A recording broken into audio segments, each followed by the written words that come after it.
first time to withdraw money outside the country.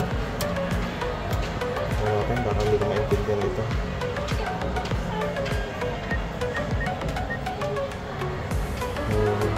Katulad niyan, accept credit, savings,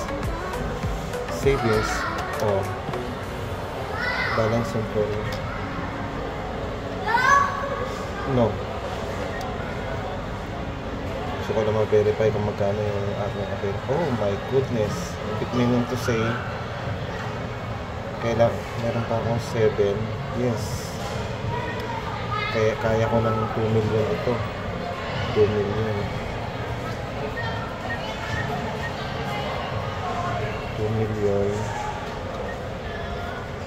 Savings.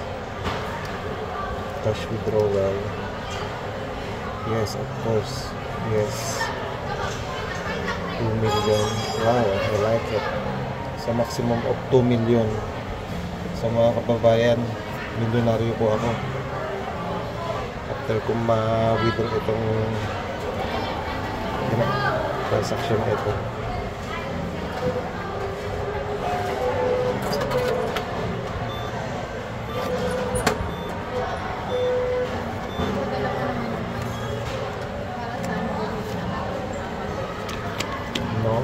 No more transaction.